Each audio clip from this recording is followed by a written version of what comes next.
Tottenham est à un point de la relégation et ils viennent de nommer Roberto De Zerbi. Est-ce qu'il peut sauver le club ou est-ce que c'est déjà trop tard pour eux? C'est ce qu'on va voir aujourd'hui, les gars. Mais aujourd'hui, je vous ai ramené des invités de grandes marques. Juste petite précision au début, les gars. Vous voyez, il n'y a pas ma caméra aujourd'hui. J'ai mis une photo de je sais pas qui, on verra bien. Mais voilà, j'ai pas pu mettre ma cam aujourd'hui. Je suis désolé, les gars. Gros problème technique. On a commencé en retard et tout. Mais voilà, pour ça, les gars, je vous ai ramené des invités de grosses marques justement pour parler de Roberto De Zerbi. Je commence avec Samy de Massilia Zone. Salut à toi, Samy. Merci pour ta participation. Salut à toi Simon, merci pour ton invitation et très content de parler, d'échanger avec toi et avec Alba. Ouais, ça fait plaisir, ça fait plaisir. En tout cas, et comme tu l'as dit, il y a Alba, spécialiste OM, spécialiste de Zerbi aussi. Il est avec nous. Salut Alba. Bonjour, bonsoir à tous. On a eu un peu de retard, problème technique, mais on a réussi à venir. Je suis pas venu les mains vides, Simon. Désolé Samy, j'ai pas de cadeau pour toi, Ok. mais j'ai un petit cadeau, Simon, au cas où. Non, j'ai vu les couleurs déjà. Voilà, vous voyez, c'est ça le problème. C'est ça le Donc je problème. voulais juste venir, Ah non, pas ah les mains non. vides, un petit maillot d'Alan Shearer que je me devais de montrer à Simon pour lui rappeler qui est qui dans la région, mais au moins, voilà. C'est pour histoire Donc, de pas euh, venir les mains donc vides. voilà, les gars, comme vous pouvez le voir, les gars, il a ramené le maillot du joueur qui aimerait avoir le talent de Kevin Phillips. Donc voilà. Non, mais en plus, tu fais bien de le rappeler parce que je rappelle aussi que on est invaincu depuis 2011 contre C'est Newcastle vrai, et qu'on les a battus 2 fois de c'est suite vrai, cette saison. c'est vrai. Donc ça, c'est important de le rappeler que malgré les milliards injectés du fonds saoudien, Newcastle reste toujours à ramper au pied de Sunderland, quoi qu'il arrive. Donc merci pour cette petite précision, Alba. Ça fait toujours plaisir. Aujourd'hui, les gars, on va tous rentrer dans le vif du sujet parce qu'on va parler de Tottenham. Ok, désolé les gars, petit problème de technique de son. Voilà, donc on va parler de Tottenham et mine de rien, ils sont quand même à un point de la relégation, un point derrière West Ham, un point, oui, non, devant West Ham, pardon, qui est premier relégable. Et ils sont pas à leur place. Tottenham qui était déjà la saison dernière avec un calendrier très compliqué, aucune victoire en 2026. Donc voilà, moi les gars, j'ai une question à vous poser, et en soi la question elle est un peu facile, c'est est-ce que c'est la pire saison de Tottenham de l'histoire de l'ère moderne? Et avec cette question, voilà, allez un peu plus, je vous laisse un peu plus Oui, parler quoi. moi personnellement, j'ai pas le souvenir d'avoir Tottenham autant dans une situation aussi délicate. À l'époque où Tottenham était un club, on va dire, insignifiant du paysage de la Première Ligue. Là, je parle d'il y a 10-15 ans. Euh, C'était le ventre mou. C'était entre, on va dire, la 13e et la 7e place. C'était pas de compétition européenne, mais tu étais loin de la relégation. Et là, ça fait quand même 2 saisons où Tottenham est vraiment dans des situations très compliquées. Le contexte est à chaque fois plus ou moins différent, avec des entraîneurs différents. Mais là, cette année, tu as l'impression que chaque match est vraiment compliqué et qu'il n'y a plus beaucoup de marge de manœuvre. Et au début, quand tu dois y arriver, ils disaient qu'à 100%, ils seraient maintenus. Et plus ça avance et plus tu te dis ça commence à être utopique. Ouais, désolé les gars, encore un petit problème technique. Voilà, c'est le début de l'émission, on a commencé en retard. Vous comprenez pourquoi on a commencé en retard? C'est un peu la galère. Mais ouais, c'est ça que je voulais dire. En gros, Tottenham l'année dernière, c'était déjà assez compliqué. Ça a déjà fini, bon, assez devant au niveau point de la zone rouge, mais au final, ils finissent 17e l'année dernière de Première Ligue, donc il y a une place devant le premier relégable. Moi, je pense honnêtement qu'ils allaient garder Postecoglou. Pour moi, pour moi, si je dois dire mon avis sur Tottenham, c'est que c'était une erreur de virer Postecoglou. Alors oui, tout n'était pas parfait la saison dernière, notamment au championnat, on l'a vu. Mais je trouvais qu'il y avait une idée de jeu qui était là. Alors ça prenait pas les points, tout ça, mais je trouvais que Tottenham était plus cohérent à regarder l'année dernière que cette année, en tout cas que ce soit sous Thomas Frank, même sous Igor Tudor, qui est pourtant un coach que j'aime beaucoup et on verra sous De Zerbi ou pas. Et surtout, ils ont quand même gagné l'Europa League. Enfin, je veux dire, c'est pas rien. Oui, en première ligue, ils ont fait une saison sûrement l'avant-dernière pire, du coup, si on compte pas cette saison. Mais ils ont quand même gagné l'Europa League. Et ça, c'est quand même pas rien à enlever à Postecoglou. Et je trouve que j'ai pas compris quand ils l'ont viré comme ça. Ensuite, ils prennent Thomas Frank à l'été. Je trouve qu'ils font pas un mercato si déconnant, malgré qu'on voit encore qu'il y a pas mal de manques. Mais voilà, je me dis, si ça joue la première partie de tableau, allez, la 7e place, c'est cohérent. Voilà, ça revient dans un projet tout doucement. Ça sert à rien d'aller trop vite. Donc pour ça, ils prennent un entraîneur, un manager, un bâtisseur. On l'a vu avec Brentford, Thomas Frank, qui est resté des années et des années. Donc ils font le pari de prendre ce genre de manager pour le virer. Je sais plus quand il a été viré. Je dirais en janvier, peut-être février Février. par là. Donc voilà, j'ai un peu du mal à comprendre. Et voilà, je te lance Samy ton petit avis là-dessus avant de passer sur Roberto De Zerbi. Ouais, bah, ce qui est surprenant, c'est que comme vous le disiez, ça peut arriver un accident de parcours comme la saison dernière où t'as un gros club qui fait bah, une saison catastrophique. Et encore, parce que quand tu es un club du standing de Tottenham, tu peux te rater sur une saison. Mais bon, de là à finir 17e, je trouve que entre 17e et finir dans le ventre mou, je trouve qu'il y a déjà une autoroute. Mais allez, passons, parce que entre-temps, il y a eu l'Europa League, donc on va dire que ça sauve un peu la saison. Par contre, deux erreurs de parcours, 2 ans d'affilée pour un club d'un tel standing, ça arrive pas. Enfin, moi, j'ai pas d'autres souvenirs là dans le football mondial, dans les autres championnats. On voit souvent des clubs qui doivent finir dans un top 4, top 5 et qui finissent 10e, 11e. Ça arrive dans tous les championnats du monde, des gros clubs. Mais 2 fois d'affilée et finir aussi bas, moi perso, c'est la première fois que je vois ça. Je sais pas si vous avez d'autres souvenirs d'autres clubs, d'autres gros clubs dans d'autres championnats européens, mais moi, c'est la première fois que Ben, je vois ça. c'est déjà arrivé que des gros clubs. Moi, j'ai Ouais, voilà. Valence en exemple, T'as du Valence, de mais, l'Atlético Madrid. mais le problème, c'est qu'en fait, là, on parle de l'Angleterre. Tu vois, l'Angleterre, normalement, il y a des sous derrière, il y a des joueurs, tu vois. À l'Atlético, j'avoue, j'étais trop Mm. petit. Moi, j'ai pas connu quand ils sont descendus, tout ça. Ouais, moi non plus. Mais oui, en temps normal, une telle catastrophe industrielle, ça arrive, mais c'est pas un top 20-25 européen en termes de finances. C'est des clubs qui ont quand même eu des objectifs, enfin, des gros effectifs et qui sont passés au travers. Et là, Tottenham, c'est un club qui est en mesure d'aller sur le mercato et de poser 80-90 millions. Un des clubs les plus riches C'est d'Angleterre, ça, il faut le qui dire. peuvent être hyper actifs sur le marché du recrutement et être très très très attractifs. Et être à la lutte au maintien, je trouve que c'est un truc de fou. Tottenham, je le rappelle, hein, juste pour rappeler les stats, qui n'a pas gagné depuis le 28 décembre en Première Ligue. Ils ont gagné 2 matchs en Ligue des Champions en 2026. Sinon, en 2026, c'est 0 victoire. Alors, on se parle, on est le 2 avril. Ça va durer au moins jusqu'au 11 parce que justement, ils jouent le prochain match contre Sunderland au Stadium of Light. Donc, on espère que ça durera plus tard que le 11 encore.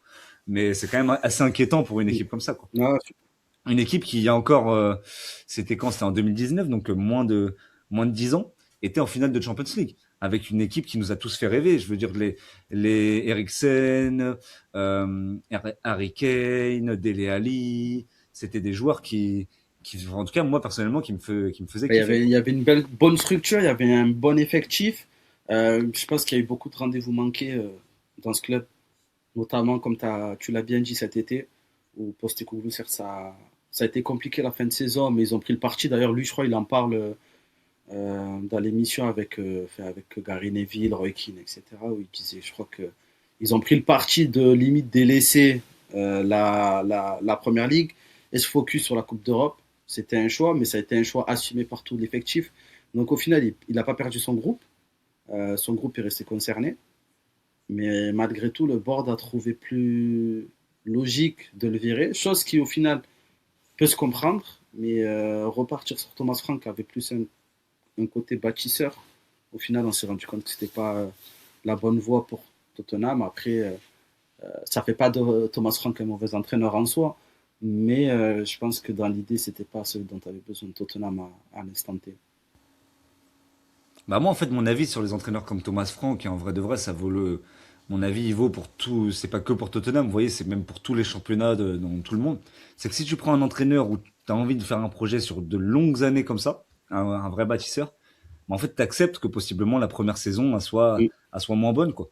Et tu le gardes et tu le gardes au moins 2 ans, au moins un an et demi, en fait. Après, forcément, si tu vois pas d'amélioration, et je vous, c'est un petit teasing un petit peu du sujet d'après, mais euh, si tu prends un entraîneur comme ça et que pour le virer au bout de 6 mois, ça a pas de sens en fait. Je suis d'accord avec ça complètement. Et donc voilà, donc Tottenham après avoir viré Thomas Frank a pris Igor Tudor Alors moi je trouvais, alors Igor Tudor, c'est simple, il a gagné 0 match en première ligue. Il a gagné 0 match en première ligue et il a gagné un match contre l'Atlético, un match où Tottenham était presque éliminé déjà en Champions League. Maintenant, pour avoir vu ces matchs-là, je me rappelle notamment d'un Liverpool-Tottenham où ça a fait un partout, où je trouvais vraiment Tottenham intéressant. Alors Igor Tudor, je suis peut-être pas objectif parce que c'est un coach, je l'ai déjà dit que j'aime bien, j'aime bien ce coach, voilà, que ce soit humainement ou ses équipes jouer, j'aime bien voir ça. Mais je trouvais que c'était beaucoup plus cohérent et quand même, tu vas chercher un nul à Anfield qui est cinquième du championnat. Alors oui, pour Tottenham, c'est censé être anodin, mais pour le 17e du classement, c'est pas anodin. Et il l'a quand même fait. Le match où ils perdent 5-2 contre l'Atlético, ou avec Kinski qui fait des erreurs, etc. On peut reprocher à Tudor d'avoir mis Kinski titulaire. Maintenant, voilà, c'est aussi, je pense que Kinski, tu l'aurais demandé avant, il va pas refuser d'être titulaire à un match de Ligue des Champions. Bah moi, voilà, je trouve que ces 2 matchs contre l'Atlético, je parle du match aller et du match retour, Tottenham est pas ridicule. Même s'ils se prennent 5-2 au match aller, je les trouve pas ridicules. Surtout en première mi-temps, je les trouve même limite meilleurs que l'Atlético. Donc je trouvais que c'était un petit peu dur pour Tudor. Après, bon, voilà, au bout d'un moment, s'il gagne pas, c'est aussi la dure réalité du football. Il était viré. Donc je sais pas si vous avez un petit mot, les gars, à dire sur le passage d'Igor Tudor au Moi, je sport. trouve qu'il y avait quand même des similitudes un peu avec son arrivée à Marseille. Parce qu'il arrive à l'OM, Sampaoli doit continuer et il remplace Sampaoli à la premier jour de reprise, si je ne dis pas de bêtises. Et il y a cette volonté de, quand Tudor arrive, de couper avec ce qui a été fait avec Sampaoli, de passer sur autre chose. Et Tudor, quand il arrive à Tottenham, c'est un peu la même logique. C'est couper avec tout ce qui a été fait, que ce soit au niveau management, au niveau production. Ça, c'est le jour et la nuit. Quand Tudor il arrive par rapport à Thomas Frank, par rapport à Postecoglou. Et il arrive avec cette étiquette de révolution à mettre en place, avec une autre thématique de jeu, une autre posture, une autre motivation et une autre approche aussi par rapport à ce qu'il faisait à Tottenham, parce qu'au final, Thomas Frank, il est loué notamment pour son relationnel avec les joueurs, de pouvoir les accompagner, d'être voilà, très conciliant, très open mind sur plein de sujets. Et Postecoglou était un peu plus comme ça. Et Tudor, on sait que c'est pas du tout la même chose en termes d'approche et de management. Donc il y avait cette volonté de couper court avec ce qui a été fait. Et je pense que le changement il a été trop brutal pour l'effectif, au-delà des blessures. Le changement était trop brutal. Et en termes de production, ben, il a fait un peu avec les moyens du bord et ce qu'il avait à disposition. L'effectif, il n'est pas taillé pour mettre en place ce qu'il peut mettre en place parce qu'il manquait trop de joueurs et les profils à disposition ne matchaient pas du tout avec son approche. Ben, après, il a fait un peu avec les moyens du bord. Hein, et comme tu as dit, les matchs contre l'Atlético n'étaient pas si nuls. Contre Liverpool, ça a été un peu plus compliqué. Mais au final, tu le dis si bien, Simon, ça reste une équipe qui est 17e contre le 5e ou le 6e à l'instant T. Et tu allais prendre un point Anfield à la 90e. Ça reste quand même un point important qui peut-être va permettre à Tottenham de se maintenir. Mais je pense que s'il n'y avait pas l'urgence de résultats et ce qui s'est passé au niveau personnel pour Tudor, ben, tu me dis Tottenham, ils sont 10e, je pense qu'ils terminent la saison avec lui sans trop de problèmes.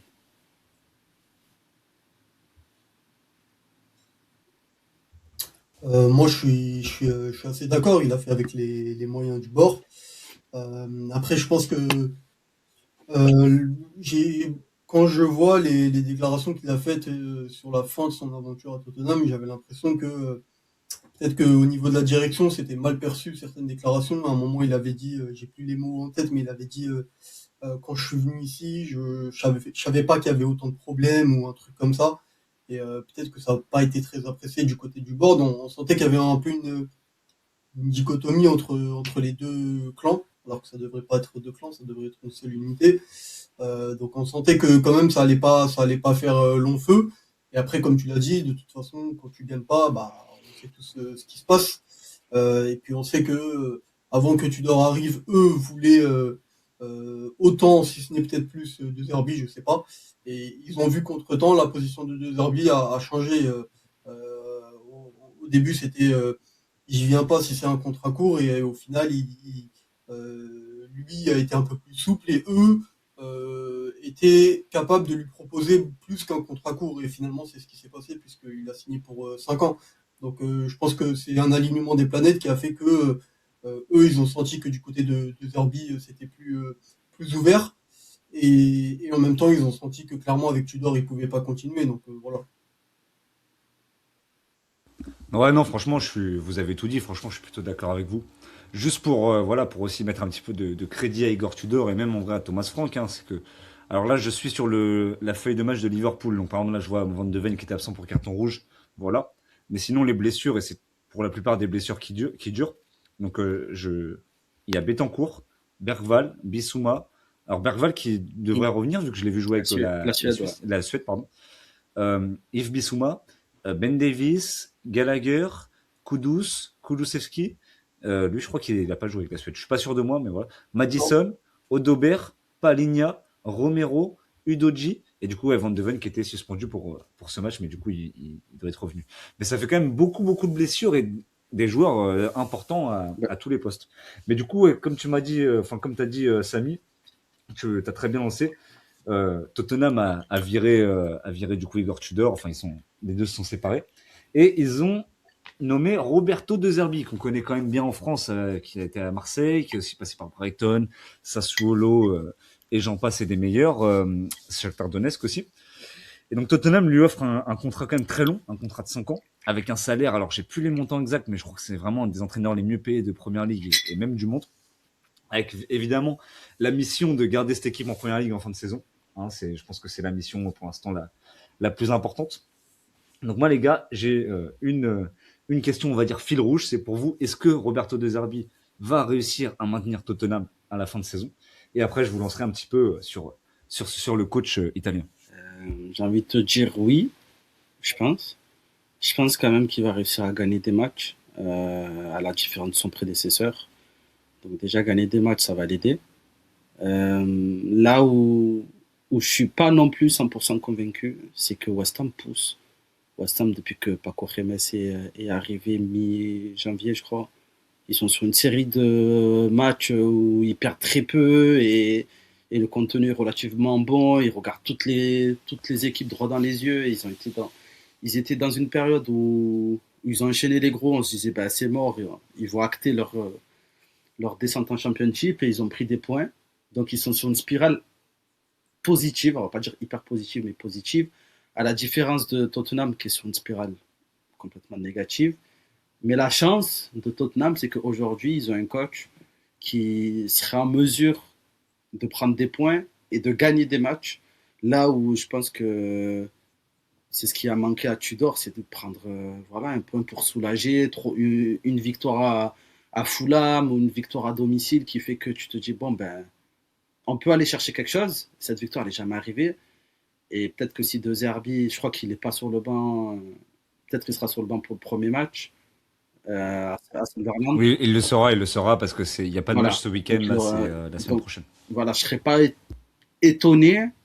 Je te dis pas qu'il va en gagner à Sunderland, mais voilà que ça va commencer à rapidement grappiller quelques points qui vont les permettre de se sauver.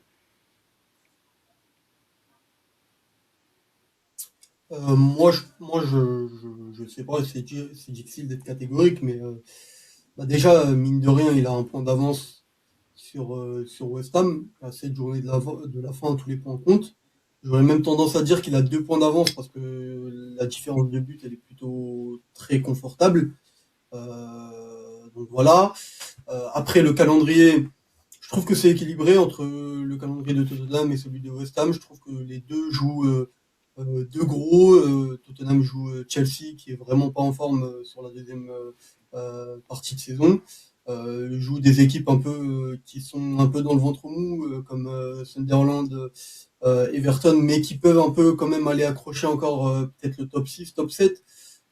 Donc c'est pas non plus des équipes qui vont laisser des points partir. Je trouve que c'est ouvert.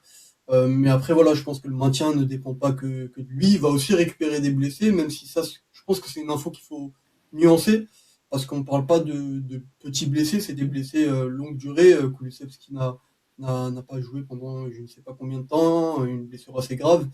Bentancur, je l'ai pas vu, je regarde pas tous les matchs de Tottenham, mais je l'ai pas vu depuis la reprise là en janvier. Il récupère, Kudus, il enfin, récupère voilà, Kudus contre Sunderland, normalement.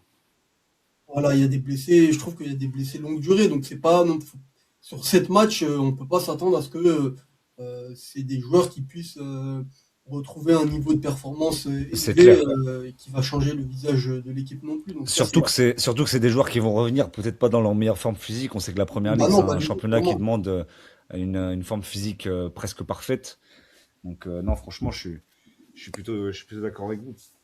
Mais ouais, en vrai, je suis même 100% d'accord avec vous. Moi, j'avoue que si je dois donner un pronostic, pour moi, Tottenham, il y a moyen que ça descende, en fait. Il y a moyen que pour moi, voilà, Tottenham, l'année où Arsenal va être champion, tu vois, il se passe tellement des dingueries. Si Arsenal arrive à être champion, Tottenham va descendre. Il s'est passé trop de trucs bizarres dans le football, tu vois. Ils ont gagné un titre l'année dernière. C'est mon pronostic. Voilà, bon après, voilà, là, on joue à prédire l'avenir, mais tout peut se passer dans le football. Les Wolves peuvent même encore se maintenir. Ça, c'est aussi un petit pronostic que j'avais fait parce qu'ils jouent tous leurs concurrents Dont Tottenham. direct pardon, pour le maintien, dont Tottenham. Ils jouent aussi, je crois, Nottingham. Ils jouent aussi, enfin, ils jouent beaucoup de matchs comme ça. Donc voilà, Ils bon, partent de après, eux, loin. ça va Hein. être beaucoup plus dur. Oui, oui, quand même. Déjà, le fait qu'ils soient pas la pire Ouais, équipe de l'histoire, c'est déjà une belle victoire, exactement. je trouve, pour dédicace à mon ami Wolf France d'ailleurs. On espère que tu vas revenir bientôt, c'est la famille. Et du coup, les gars, j'ai une question à vous poser. C'est qu'en gros, pour vous, c'est quoi l'ADN du jeu De Zerbi? Et pour vous, c'est quoi sa plus grande force tactique et sa plus grosse limite? Vas-y, Samy, si tu te sens. L'ADN de Roberto De Zerbi, bah, c'est un entraîneur qui a pour priorité de contrôler le ballon, peut-être même bon, je trouve à outrance. Euh, je pense il en fait même d'ailleurs l'aspect numéro un de sa structure même défensive, parce que c'est quelqu'un qui explique que lui, sa manière de défendre, c'est de se dire si j'ai le ballon, l'adversaire ne l'a pas, et donc si l'adversaire n'a pas le ballon, il peut pas me mettre en difficulté. Donc en soi, c'est déjà un aspect de son jeu sur le côté défensif. Après, après ça, c'est encore ce qui est présenté. Entre ce qui est présenté et la réalité, tout n'est pas toujours vrai, mais on dit de lui que c'est un entraîneur qui veut imposer un pressing agressif, instantané à son adversaire, toujours aller vers l'avant, exploser rapidement. Sur le papier, je trouve que c'est vrai. Quand on regarde bien, moi j'ai toujours dit que sur le papier, hein, ce qui est présenté, je trouve que c'est un entraîneur qui est on le catégorise souvent dans le jeu de position, et je trouve que c'est un peu caricatural, parce que je trouve que c'est un entraîneur qui est plutôt dans le compromis entre le jeu de position et le jeu de transition, parce que si on regarde bien, lui, dans l'idéal, ce qu'il veut faire, c'est attirer l'adversaire pour pouvoir exploser le plus rapidement possible derrière. Et donc, du coup, on passe plutôt sur une phase de transition. C'est pas un entraîneur qui veut avoir la possession du ballon sur toute la longueur du terrain et faire tourner le ballon, y compris dans le camp de l'adversaire. Lui, ce qu'il explique, c'est que quand il arrive dans le camp de l'adversaire, normalement, c'est censé aller très très vite et justement, le ballon ne doit pas passer, multiplier les passes. Donc moi, je dirais qu'il est plutôt entre les deux et pas forcément que dans le jeu de position comme il est présenté. Et donc voilà. Ouais, moi je rejoins un peu ce que Samy a dit sur l'idée globale. On le caricature, on le met plus dans une case où c'est un entraîneur qui se dit lui-même un entraîneur de contrôle. Bon, ça reste un entraîneur de contrôle, mais il n'est pas tant obnubilé par ça. C'est une manière pour lui aussi de se sécuriser et d'avoir une assise défensive censée être cohérente entre guillemets. Mais c'est un entraîneur, Samy, je pense qu'il confirmera. Le premier match qu'il fait avec l'OM, c'est Brest en Ligue 1. Et l'OM fait mal sur des transitions, sur des attaques rapides, sur des schémas où nous, on n'attendait pas forcément l'OM. Donc ça a été une première surprise. Donc c'est dur de le cataloguer dans une idée précise de jeu. Par contre, ce qui est clair dans son jeu et qui s'est retranscrit dans toutes ses équipes, c'est qu'il y a une vraie volonté d'aspirer l'adversaire dans certaines zones du terrain. Ça peut être très haut, volontairement. Là où l'OM a été le meilleur, je trouve, c'est quand on allait le chercher très haut. Attention, c'est pas parfait. Hein. C'est pour ça que De Zerbi, ça n'a pas pris à 100% à Marseille. Parce que tout n'est pas parfait dans ce qu'il essaie de mettre en place. Mais il y a vraiment vocation à aspirer l'adversaire pour faire mal dans les espaces qui vont être créés par l'adversaire, que ce soit en cherchant haut ou ce qu'il a beaucoup fait à l'OM, c'est fixer dans l'intérieur pour essayer de libérer les côtés. Chose qu'il a assez bien réalisé, je trouve, parce que c'est pour ça qu'un joueur comme Greenwood a performé pendant un an et demi sous De Zerbi et qu'un mec comme Lucien Riquet a réussi à faire une très bonne saison l'année dernière pour un joueur de son standing. C'est quelque chose qu'il arrive à mettre en place. Mais il y a des défauts parce que, voilà, moi, je me vante, je me cache pas plutôt d'apprécier De Zerbi son passage à l'OM de manière globale. Mais c'est un entraîneur, moi, que j'apprécie pas forcément à Brighton. Et que, voilà, il y a ce côté, je trouve, qu'on voyait à Brighton, qu'on a revu à Marseille, qu'on a revu à l'OM. C'est-à-dire quand ben, on perd des fois des 1, 2, 3-0, des matchs durs pour un supporter où tu te dis, ben, on passe complètement à côté et c'est pas arrivé qu'une fois. Et c'est là où je trouvais qu'à Brighton, c'était quelque chose qu'on voyait souvent. Et à Marseille, ça s'est reproduit. Donc ça a été vraiment le plus gros défaut. Et je pense que c'est là où j'attendais un ajustement, peut-être sur cette deuxième partie de saison. Franchement, je ne vais pas mentir, sur cette deuxième partie de saison, je pensais qu'il allait y avoir un ajustement au niveau tactique. Mais il est finalement déjà jamais arrivé et il est parti. Et donc il est parti avec ses défauts. Oui, non, je suis plutôt d'accord avec vous, les gars. Je suis plutôt d'accord avec vous. Mais juste, voilà, pour moi, mon problème, mon analyse, en fait, de l'arrivée de Roberto De Zerbi et surtout de son style, c'est comme vous l'avez dit, en fait, c'est un coach qui a des idées fortes. Alors après, qu'on aime ou qu'on n'aime pas, moi, je suis un peu comme vous. Son passage à l'OM, il m'a un peu déçu. On a vu de très bonnes choses, notamment le match contre l'Ajax. Pour moi, c'est sûrement un des meilleurs matchs avec Roberto De Zerbi, où on voyait vraiment ce principe, comme tu as dit, hein, de quand on va chercher haut avec des relances de balles où ça va très vite devant et tout. Mais pour moi, justement, en fait, c'est ça le plus gros problème de De Zerbi. Où, et pour moi, c'est un des plus gros problèmes de beaucoup de coachs aussi. Hein, c'est pour moi, on dit souvent que le mot que je vais vous dire pour pas le spoil est un défaut. Pour moi, c'est une des meilleures qualités de coach. C'est qu'en fait, pour moi, le problème, c'est que Roberto De Zerbi, c'est pas un coach pragmatique. C'est un coach qui a clairement, il a des idées fortes, il a des idées exigeantes, tout ce qu'on veut. Mais ça peut être parfois long à mettre en place et surtout en fait en première ligue. Ben, on l'a vu avec même Pep Guardiola, un coach, tu es obligé d'être pragmatique en première ligue. Les écarts entre les effectifs sont trop faibles pour en fait avoir une espèce de style de jeu que tu vas tenter de, de jouer tous les matchs. Et attention, je parle en première ligue, mais on a vu même en Ligue 1 que ça avait parfois ses limites. Et surtout là, c'est pas comme s'il était en juin. C'est pas comme si on était en juin, en juillet, où on se disait bon allez, même si c'est la première ligue, on le tente et au pire voilà, on fera une mauvaise saison, on fera une bonne saison, on lui laissera le temps. Là, il reste 7 matchs. Ils ont qu'un point d'avance sur la zone de relégation. Il faut gagner. Là, contre Sunderland, ils doivent gagner. Ensuite, contre Brighton, ils doivent gagner. Contre les Wolves, contre Aston Villa, etc. Ils doivent prendre des points. Et le problème, c'est que est-ce que De Zerbi, son style de jeu, va prendre des points tout de suite? Moi, je vous avoue, j'ai des doutes. Et du coup, ça me permet de vous lancer sur une autre question. C'est que est-ce que son style, il est compatible avec un club en crise? Parce que Tottenham, ça reste un club en crise. Bah, Moi, juste après, je te laisse, Samy. Moi, je vais juste rebondir sur le côté pragmatique. Moi, je trouve que c'est une étiquette qu'on lui a donnée d'entraîneur.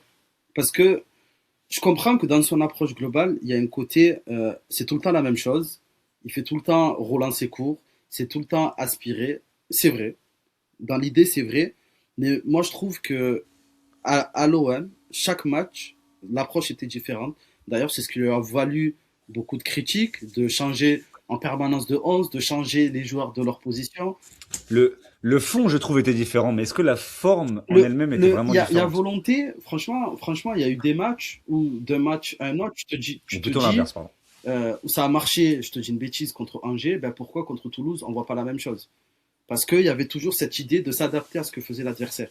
Après, ça paye ou ça paye pas. Franchement, il y a des matchs où tu te dis pourquoi pas de la continuité, ou des matchs où tu as eu un rebond, tu te dis eh ben, pour le coup, il a bien vu. Mais je trouve que, tu vois, je vois cette idée de la production sera toujours la même. C'est toujours pareil, ça va être, on va essayer de relancer court, on va faire ci, on va faire ça. Mais si on va être attentif sur ce qu'il va proposer, il y aura toujours des petites singularités selon l'adversaire. Comment au milieu, on va peut-être avoir un carré, peut-être qu'on aura un losange. Enfin, il y aura toujours des micro-ajustements qui seront toujours intéressants à voir. Et c'est pour ça que je dis, je pense, je te dis pas qu'il va gagner tous les matchs, et peut-être même qu'il y a un monde qui perd tous les matchs. Mais la lecture au coup d'envoi, elle va être intéressante à voir parce qu'elle va être différente. Il y aura une vraie analyse, une vraie adaptation par rapport à l'adversaire. Après, je te dis pas que ça va marcher. Ça, par contre, ça, on ne connaît pas l'avenir, on ne connaît pas l'invisible, on ne sait pas ce qui peut se passer. Mais il y a de l'ajustement, il y a de la micro-tactique, il y a quelque chose qui va faire en sorte que il va mettre en place quelque chose pour aller gagner le match et qui sera toujours intéressant à suivre. Oui, Ok, oui, moi ok. je suis d'accord avec Alba, on peut pas le nier sur le côté approche différente par rapport à l'adversaire. Et moi, par rapport à enfin, ta question, Simon, là aussi, je vais essayer de nuancer un petit peu.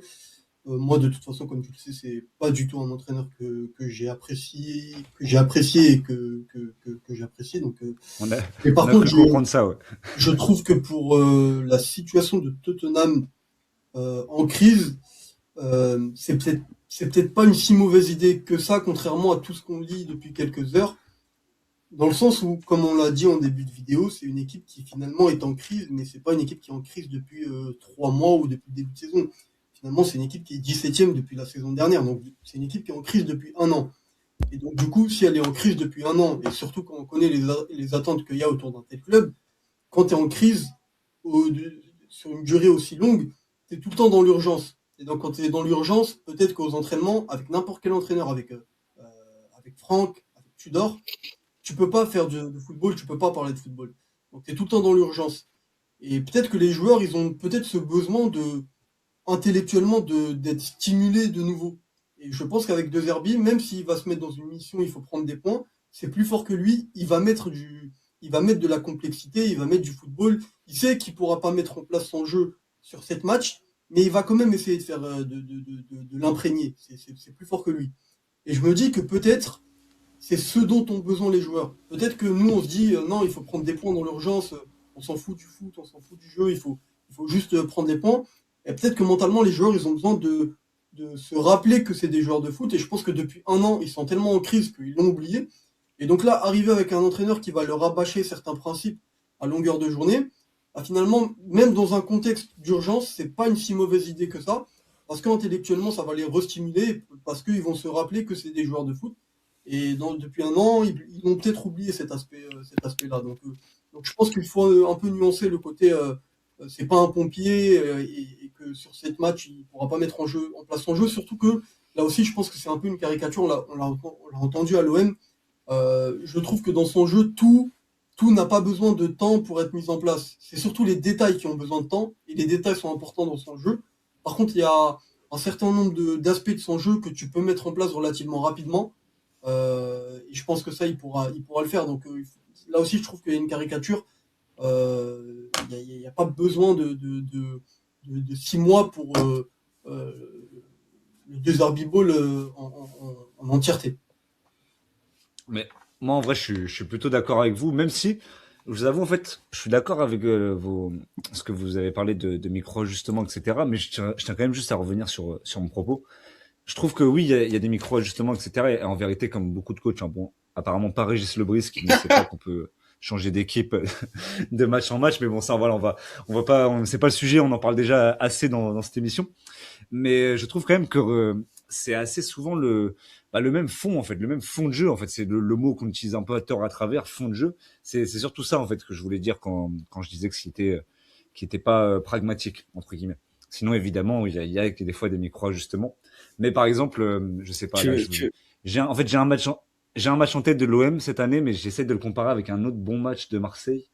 Bah ouais, on va dire l'Ajax, par exemple. Tu vois, moi, dans la façon d'attaquer de Marseille, et je parle bien de la façon d'attaquer parce que justement l'animation défensive, je voulais je voulais y venir après.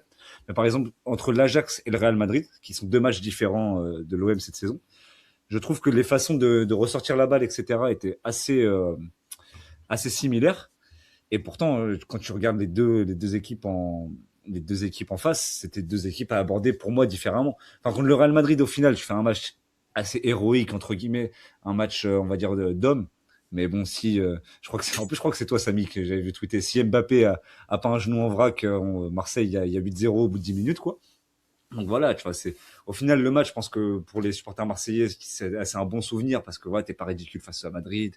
En plus, tu perds sur des actions litigieuses, mais voilà, c'est juste pour revenir là-dessus. Je vais changer de truc avant de me perdre dans mes mots.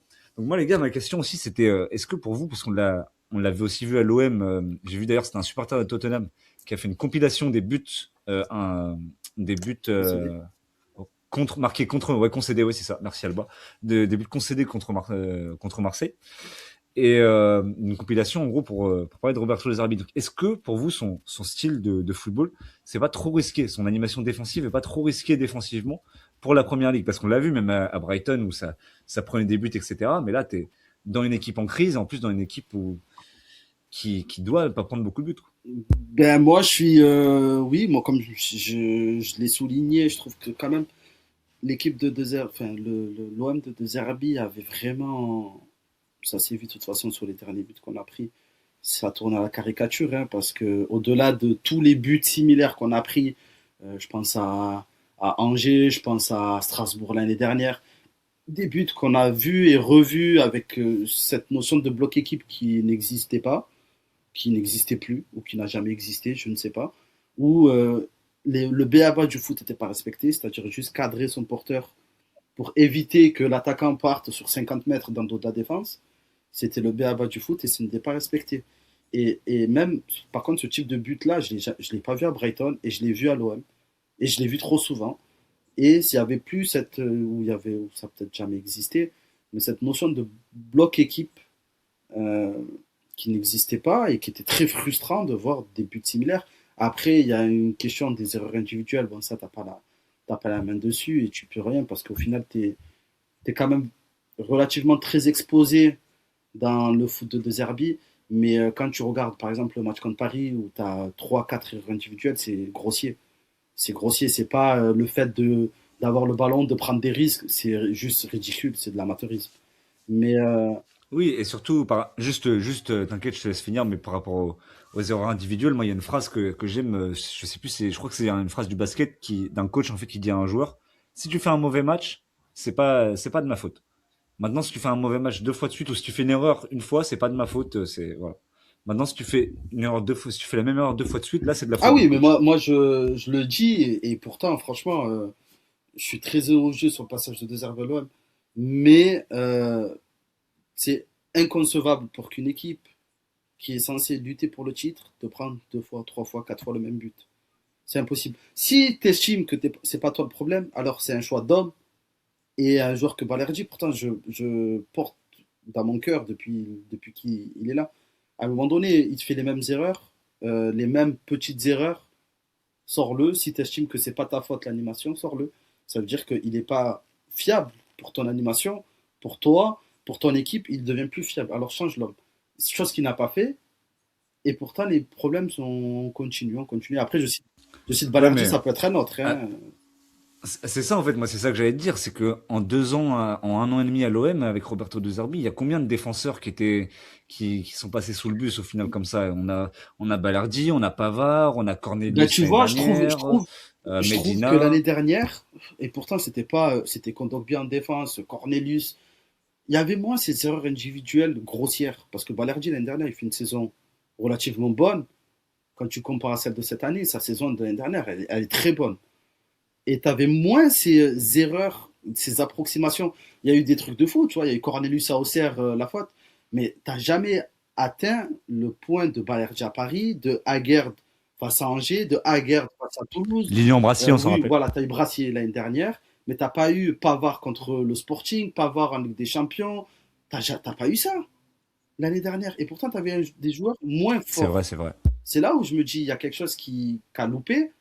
Peut-être c'est le choix des joueurs, peut-être que les joueurs n'étaient pas en adéquation avec ce qu'ils demandaient, peut-être qu'ils n'étaient pas au niveau attendu.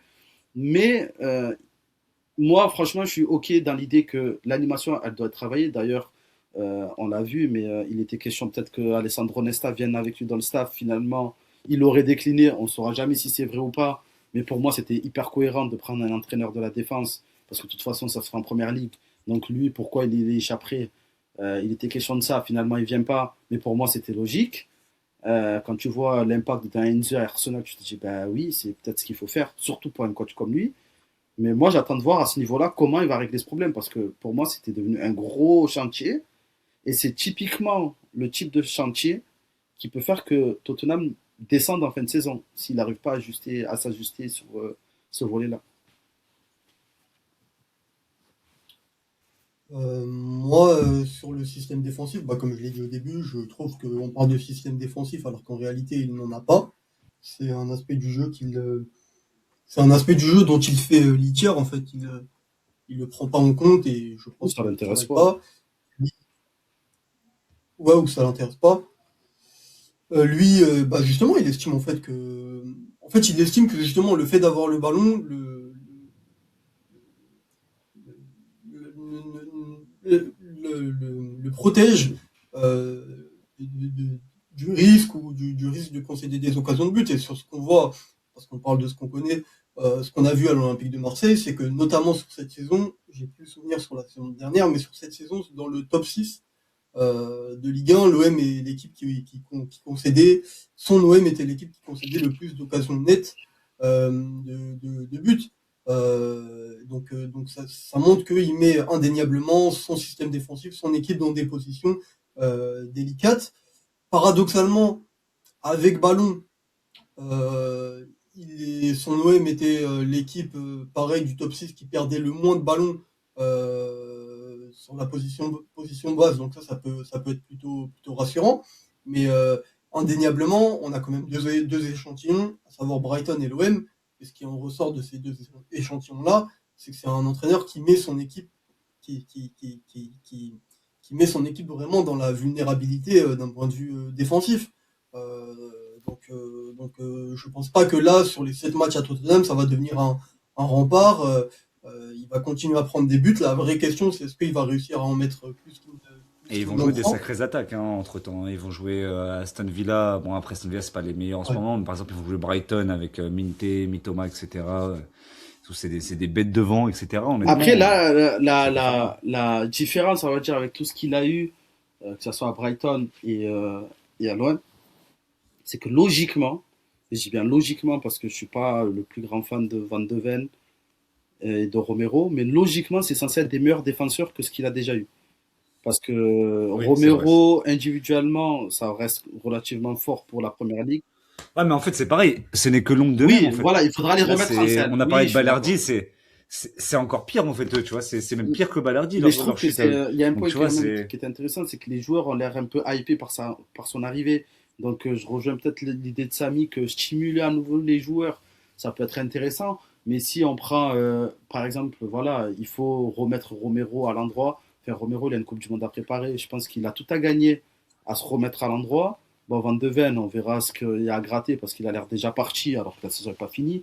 Mais tu peux quand même compter sur Kevin Danso qui reste, de ce que j'ai lu, un joueur qui est assez apprécié dans le vestiaire et qui fait pas des mauvaises performances. Dragouchine, c'est un peu plus compliqué.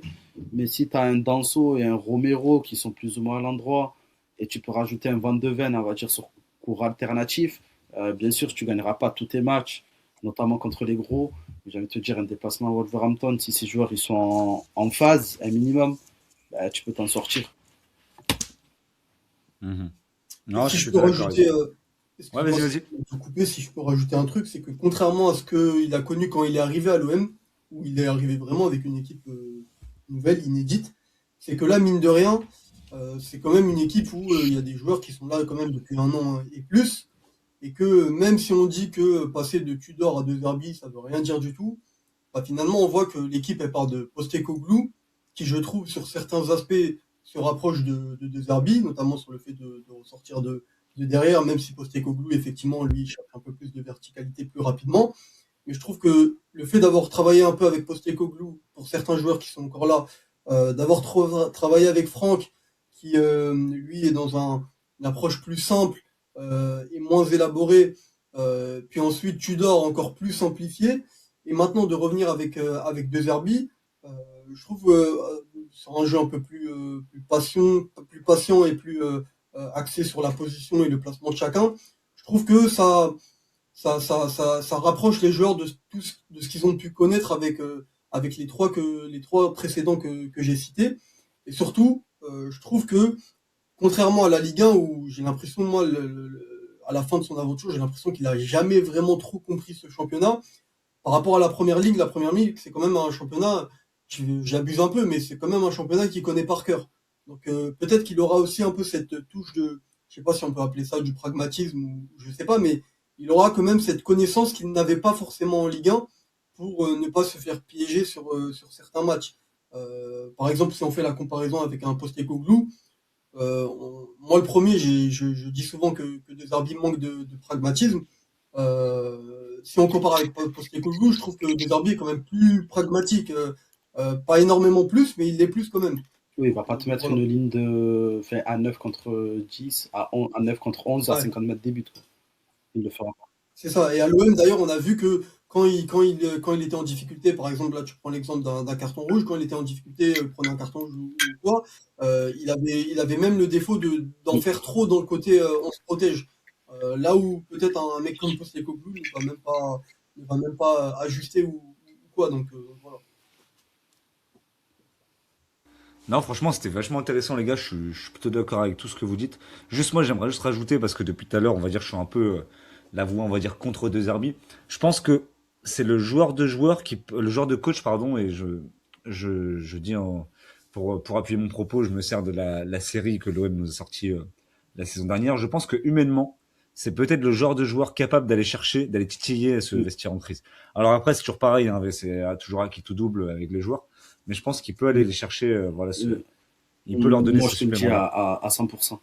Euh, il y a un vécu quand même dans ce groupe de Tottenham de joueurs qui ont connu beaucoup d'entraîneurs. Certains ont connu même Conte, certains ont connu Pochettino dans ce groupe-là. Et tu sais que les entraîneurs qui ont été respectés à Tottenham, c'est ceux qu'on fait à un moment donné du rentre-dedans. Parce que ce soit Mourinho, que ce soit Conte, ça s'est terminé comme ça s'est terminé. Mais tu sais qu'il y a union sacrée parce que Tottenham allait gagner des matchs sous Conte où tu te dis, mais impossible, gagner à l'Etihad comme ils l'ont fait 2 ans d'affilée, c'est un truc de fou. Euh, De Zerbi, sur l'aspect motivation du joueur, de manière intrinsèque, le joueur en lui-même, il va le chercher. Il va le chercher. Il va réussir à le stimuler, il va réussir à titiller. Après, c'est comme je dis, c'est pas que grâce à ça que tu vas gagner des matchs. C'est pas que grâce à ça. Mais, Non, c'est mais sûr, c'est tu sûr, vois, c'est ce sûr. fameux supplément d'âme dont je parlais, avec De Zerbi, ils vont l'avoir. À domicile, ils vont aller chercher la victoire. Que ça soit contre City ou que ça soit contre Wolverhampton, ils vont mettre en place, ils auront les arguments pour aller le chercher parce que lui, il aura trouvé, appuyé sur le bouton pour aller chercher la motivation de chacun. Il y aura la préparation du match. Après, comme Samy l'a dit, ça sera les détails qui feront que parce que le De Zerbi Ball, oui, il y a des préceptes de jeu qu'il va falloir installer, mais enfin, la recherche de troisième homme, comme il aime bien faire, et fixé dans l'axe, euh, en 10 jours, c'est fait. Il va être en mesure de préparer pour aller chercher la victoire. Je ne te dis pas pour être performant dans 6 mois, mais pour aller chercher la victoire, il est en mesure de le préparer. Et c'est là où je me dis, Tottenham a quand même l'espoir, un bel espoir de se maintenir. Surtout Ok, que ok. la recherche du troisième homme, moi je sais plus c'était quel match que j'avais vu, c'était en septembre en Ligue des Champions. Il y avait encore Franck. Et j'avais l'impression que Thomas Frank essayait d'installer un peu ce pattern-là de Zerbi. Je sais plus c'était qui l'adversaire du troisième homme. Alors je sais pas si après ça a perduré dans le temps, mais je trouve que voilà, il y a quand même euh, il y a des choses sur lesquelles il peut capitaliser aussi bien que sur ce qu'a fait Thomas Frank que sur Postecoglou. Euh, Comme je l'ai dit, pour moi, ils sont similaires sur certains aspects avec Postecoglou. La seule différence, c'est que De Zerbi, lui, va peut-être imposer un peu plus de schéma. Et c'est peut-être là que, effectivement, la problématique du temps va poser problème. Mais voilà, je trouve vraiment qu'il n'arrive pas sur une feuille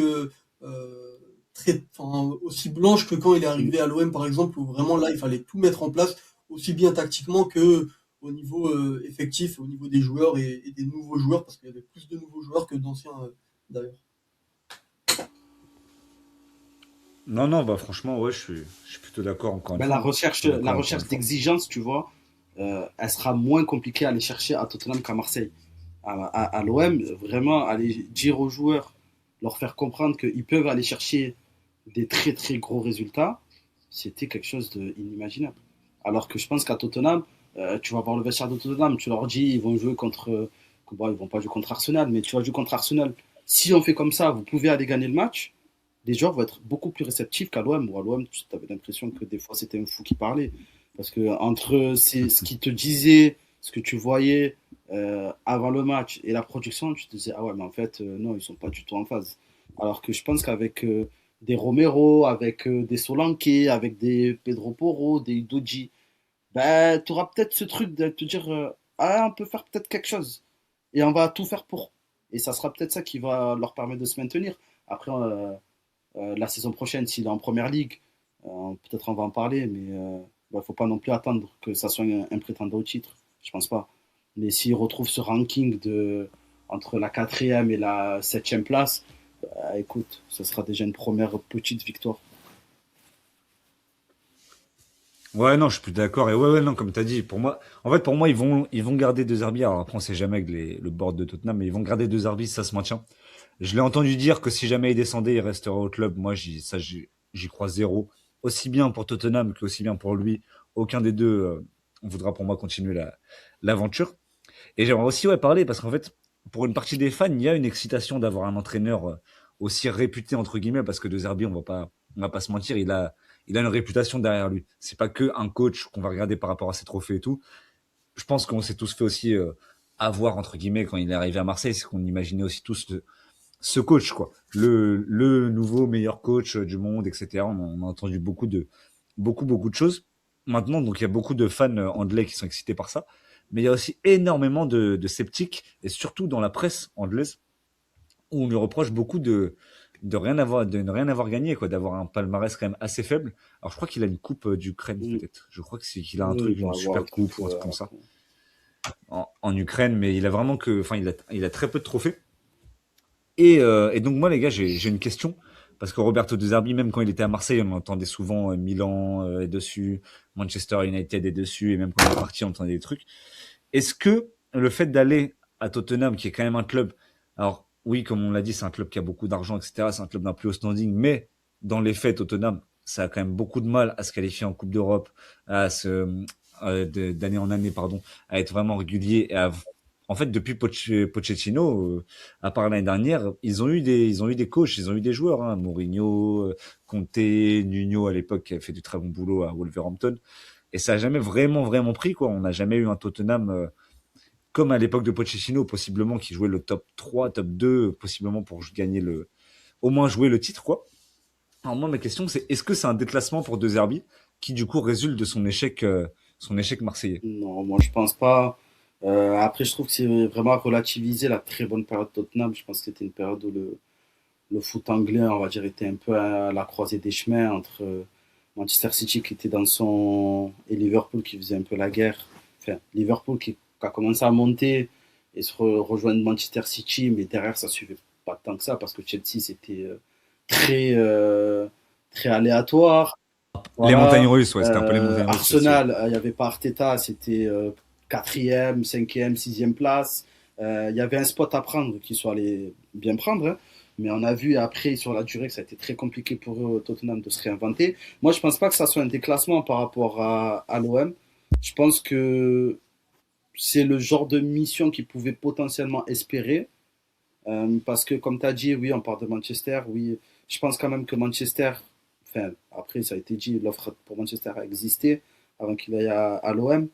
Mais je pense que c'est son niveau par rapport à ce qu'il est, par rapport à ce qu'il dégage, par rapport à ce qu'il demande aussi. Parce que là, il arrive à Tottenham, il n'arrive pas avec un contrat de 2 ans. Je viens avec 3 personnes de staff, il vient avec les mêmes conditions qu'à Marseille, c'est-à-dire tout les gens autour de lui. Je me demande si Giovanni Rossi aussi va arriver parce il est venu à Marseille et il est parti, mais est-ce qu'il sera de la partie à Tottenham?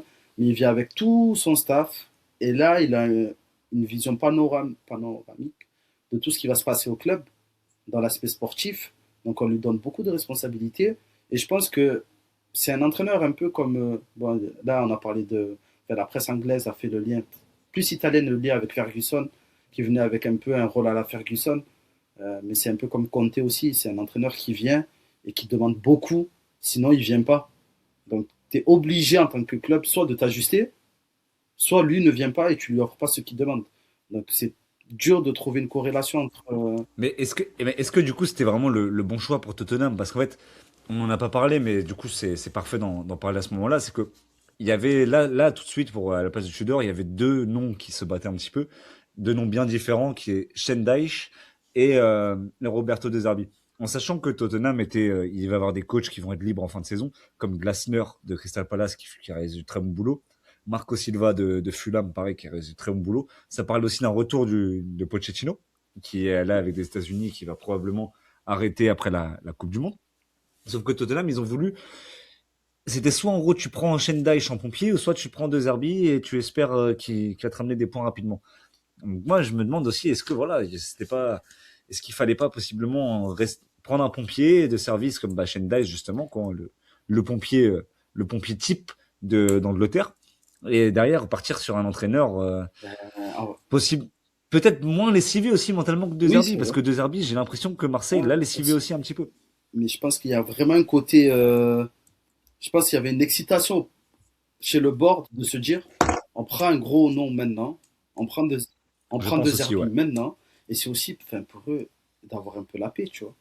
De se dire on prend un gros nom, on sait que c'est un entraîneur par qui les résultats passent par le jeu, il y aura du jeu, il y aura une volonté de mettre en place quelque chose. Eux, c'est, on va dire, un semblant de paix. Je pense qu'ils pensaient avoir avec Franck, que finalement ils l'ont pas eu parce que ça n'a pas pris. Mais de se dire, même si on perd des matchs, peut-être qu'il y aura du tentative de mettre en place quelque chose de cohérent en termes de jeu, parce que de Zerbi, quoi qu'on en dise, il y aura volonté d'instaurer une manière de jouer qu'on aime ou qu'on n'aime pas, mais qui va te permettre, comme je disais, de prendre des points et de gagner certains matchs. Donc peut-être c'est une manière aussi d'avoir la paix, et que si tu te maintiens, euh, l'année prochaine, franchement, Tottenham, sauf s'ils ont encore une marée de blessures, ils ne feront pas pire que cette année. Donc, allez, ils vont peut-être aller chercher un top, comme je disais, dans le ranking 4 à 10. Et c'est toujours ça de prix quand tu es Tottenham et que tu viens de sortir de 2 saisons où tu as fini 17e. Ah, mais c'est clair, hein, Donc, là. je me dis, au final, ils se disent, au pire des cas, on finit 10e, 11e, au pire, pire des cas. Mais au moins, vas-y, on a la paix pour au moins un an parce que la situation à Tottenham, elle est trop alarmante.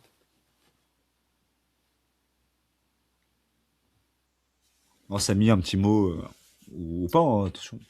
Non, bah, je suis d'accord avec vous. Moi, je pense qu'ils se sont dit, c'est un entraîneur qu'on voulait. On est assez confiant, peut-être qu'ils le sont, hein. On est assez confiant sur le fait qu'on va se maintenir par rapport aux forces en présence.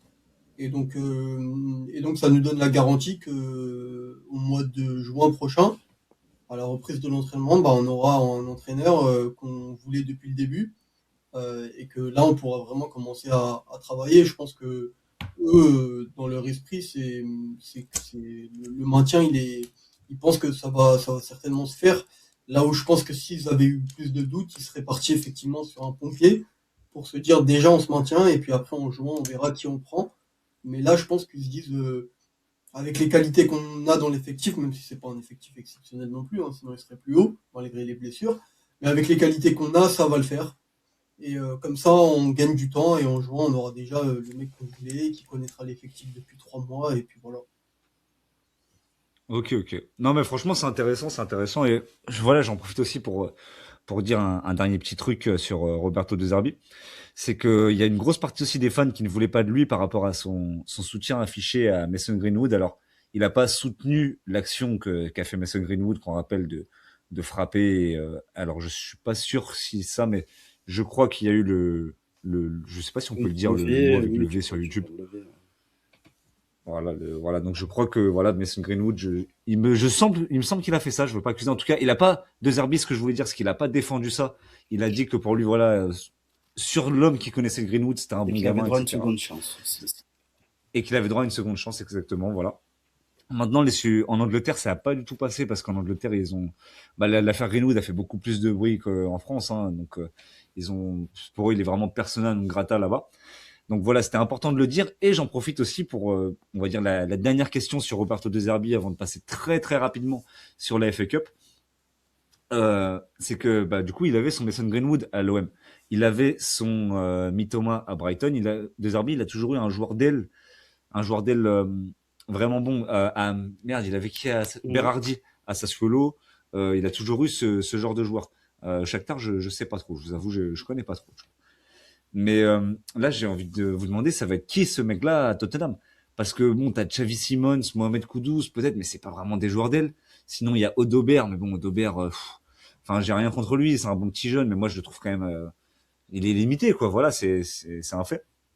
Donc voilà, je me demande qui va être son joueur, parce que là, il n'a pas vraiment de joueur de côté à Tottenham, quoi. Il y a peut-être Pedro Porro qui peut jouer un peu plus haut, mais ça reste un défenseur de métier, quoi. Je sais pas du tout. Moi, j'ai l'impression que c'est un effectif effectivement qui est très chargé dans l'axe et pas trop sur les côtés.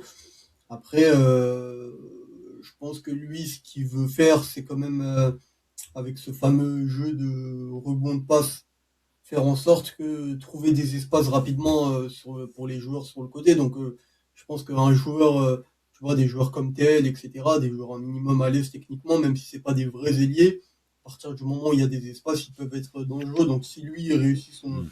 son schéma là de créer des espaces sur les côtés, je pense que ça devrait le faire, même si c'est pas des vrais ailiers, même si c'est pas des joueurs qui crèvent l'écran comme Greenwood, etc. Donc voilà.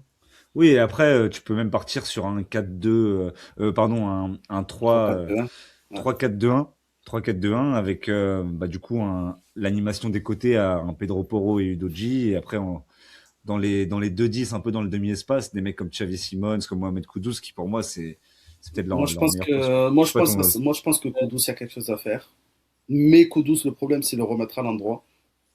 Parce qu'il fait pas une C'est très ça. très bonne saison. J'avais l'impression et il a, Il est bah, ouais, grosse blessure et aussi, on l'a un peu perdu de Kudus. vue. Je pense que Kudus peut être ce joueur-là sur les 7 derniers matchs, mais bon, c'est ce qu'on disait, hein, il faut le remettre en selle, il faut qu'il enchaîne, etc., etc. Donc c'est pas dit, c'est pas donné, mais Kudus, tel à l'opposé, je pense que ça peut être pas mal. L'utilisation de Pedro Porro, après Pedro Porro, à voir. Idoji s'intégrerait très bien dans l'idée, franchement, ça peut être pas mal. Et moi, par contre, il y a un joueur que je pense, s'il est dans un peu la même approche, cette recherche de troisième homme, Solanke, ça peut être bien. Parce que cette idée d'avoir le neuf qui cale un peu les ballons, qui te fait remonter le bloc, et que tu arrives à trouver sur une passe verticale, c'est typiquement une des meilleures périodes de l'OM sur la première saison de Zerbi, c'est quand il y a Mopé qui est là. Et avec Mopé, puis avec Guiri, on a vu que quand même, quand tu avais ce neuf qui était en mesure de te faire remonter le bloc, de faire assurer une remise, qui n'a pas été le cas d'Aubameyang par exemple, ben, ça te permettait de gagner beaucoup de temps, d'espace et de remonter sur le terrain très très vite. Et sur l'enquête, c'est vraiment là où il peut exceller parce qu'il a une dimension physique qui est exceptionnelle, même pour la première ligue. Et il peut être très utile dans ce registre-là, là où je trouve, par exemple, un Richard Lisson, ça risque d'être un peu plus compliqué.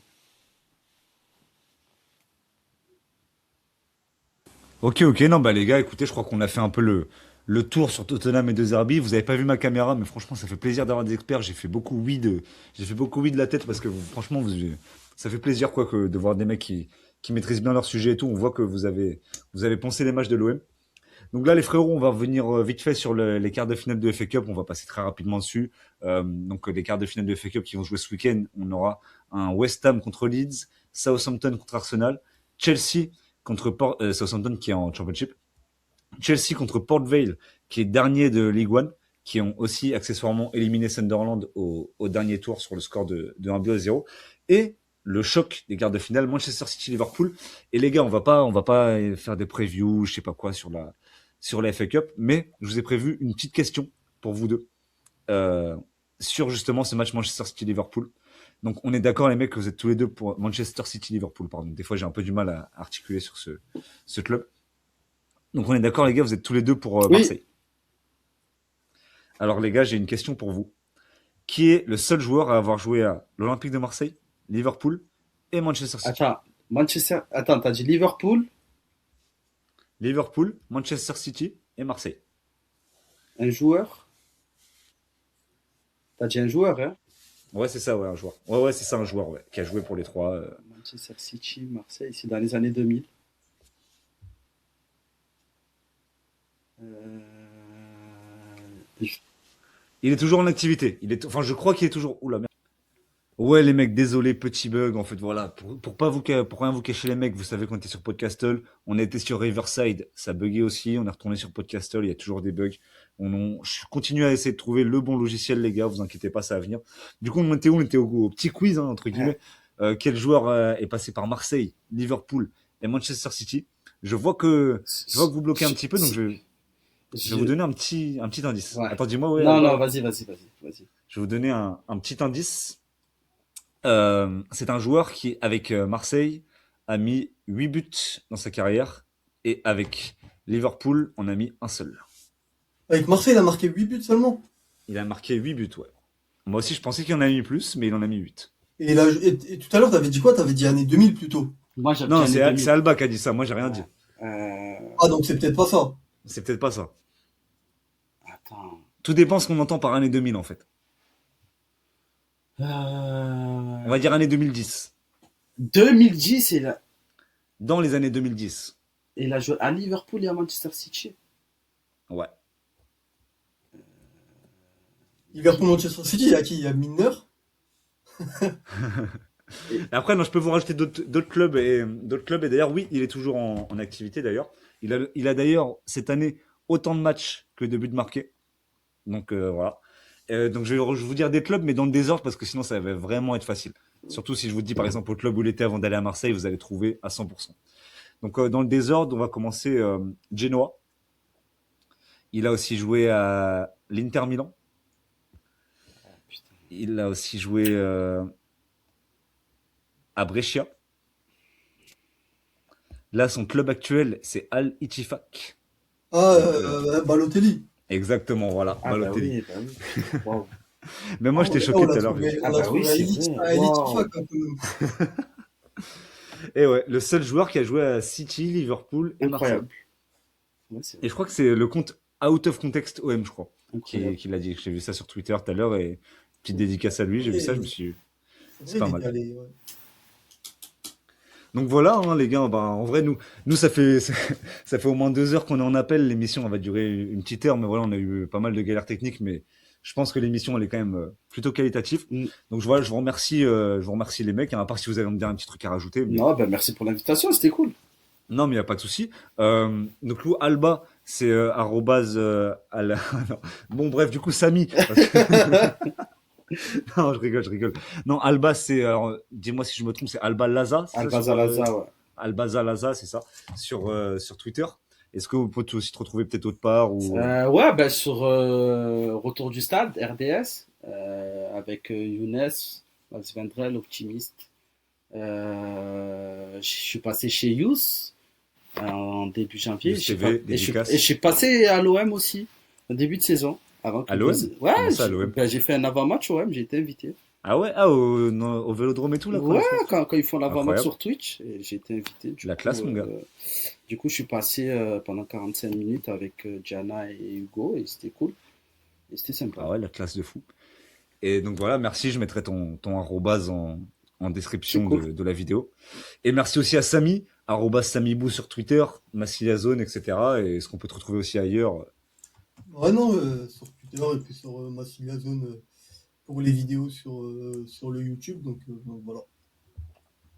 Ok. Bah, en tout cas, les gars, merci beaucoup de votre participation, pardon.